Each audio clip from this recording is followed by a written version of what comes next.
পতিত স্বৈরাচার শেখ হাসিনা সরকারের মন্ত্রী এমপিদের দেশে বিদেশে সম্পদের পাহাড় গড়ার খবর এখন নিত্যদিনের। তবে এবার কালের কণ্ঠের অনুসন্ধানে বেরিয়ে এসেছে সাবেক স্বাস্থ্যমন্ত্রী জাহিদ মালেকের ৩২ কোটি টাকার সম্পদের সন্ধান।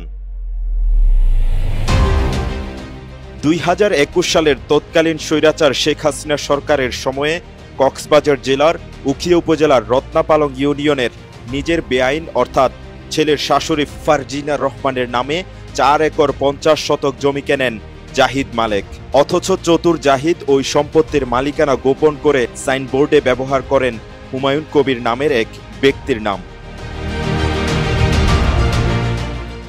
এদিকে গত কয়েকদিন ধরে জাহিদ মালেকের অর্থে কেনা ওই কৃষি শ্রেণীর জমি সরকারের বন বিভাগের পাহাড় কেটে ভরাটের সময় ঘটনাস্থলে হাজির হয় কালের কণ্ঠ অনুসন্ধান টিম। এ সময় টিনের বেড়া দিয়ে ঘেরা করা ওই জমির দায়িত্বে থাকা লোকজন টিমের সদস্যদের দেখে সটকে পড়েন। পরে কক্সবাজার জেলার উখিয়া সাব রেজিস্ট্রি অফিসে ২০২১ সালের ১৬ জুন নিবন্ধন হওয়া দলিলের সন্ধান পাওয়ার পর মেলে জমির প্রকৃত মালিকের নাম। এ যেন কেঁচো খুঁড়তে সাপ বেরিয়ে আসার মতো গল্প।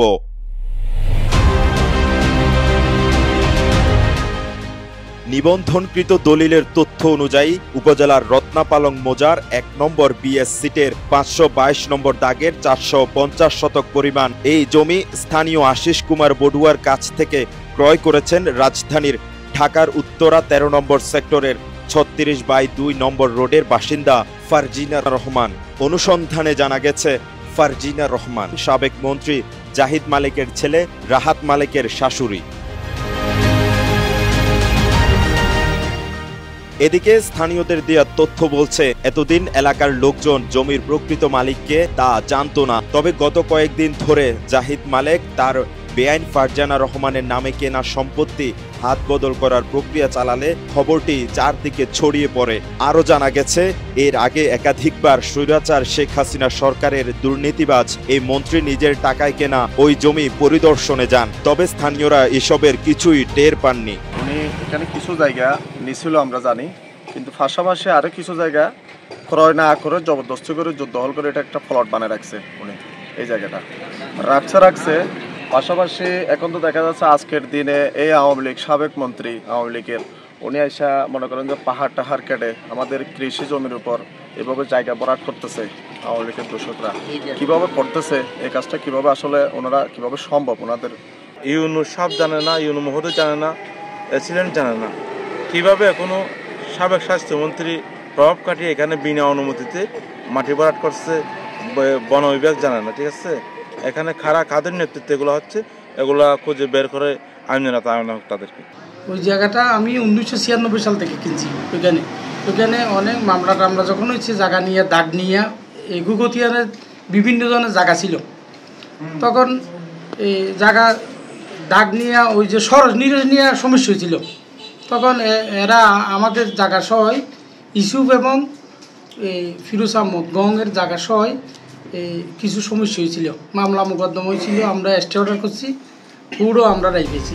স্বৈরাচার শেখ হাসিনা সরকারের সাবেক স্বাস্থ্যমন্ত্রী জাহিদ মালেকের নিজের কেনা সম্পত্তির তথ্য গোপন করার বিষয়টিকে সরকারের উচ্চ পর্যায়ে দৃষ্টি আকর্ষণ করেন উখিয়া উপজেলা বিএনপির সাধারণ সম্পাদক সুলতান মাহমুদ চৌধুরী। তিনি এই বিষয়ে দুর্নীতি দমন কমিশনের হস্তক্ষেপও প্রত্যাশা করেন। উখিয়ার ইউনিয়ন সহ সংশ্লিষ্ট প্রশাসনকে অনুরোধ করব, দুদককে অনুরোধ করব, এটা স্বাস্থ্যমন্ত্রীর ছেলে রাহাত মালিকের শাশুড়ির নামে হলেও এই জমি মূলত স্বাস্থ্যমন্ত্রীর টাকায় কিনা জমি।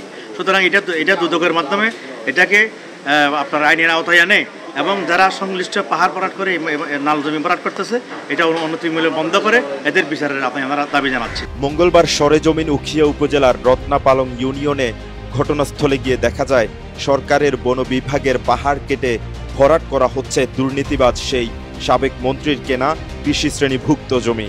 আবার রোপা ধান মারিয়ে তাতে তৈরি করা হচ্ছে সুপ্রশস্ত সড়ক। অবশ্য এই বিষয়ে উখিয়া উপজেলা নির্বাহী অফিসার মোহাম্মদ কামরুল হোসেন চৌধুরী দাবি করেছেন যারা কৃষি জমি ভরাট করেছেন তাদের কারণ দর্শানোর নোটিশ দেওয়া হয়েছে, কারণ ফসলি জমি ভরাটে আইনগত বাধা রয়েছে। আমি যতটুকু জানি ওনারা ব্যবস্থা নিচ্ছেন, নিজের নোটিশ দিয়েছেন এবং করছে বাই নেমে মামলা করবে। আমি যতটুকু জানি যে জায়গার মালিক ওনাকে নোটিশ দিচ্ছে, আপনার ওনার অফিসে ডাকাইছে, উনি হিয়ারিং করে আপনার ইয়া করবে, রেগুলার মামলা করবে। আর পাহাড় যাতে কাটতে না পারে আমরা মেসেজটা সব জায়গায় দিয়ে দিয়েছি। কক্সবাজার থেকে মিশু দাশগুপ্তের তথ্য ও ছবিতে ডেস্ক রিপোর্ট, কালের কণ্ঠ, চট্টগ্রাম।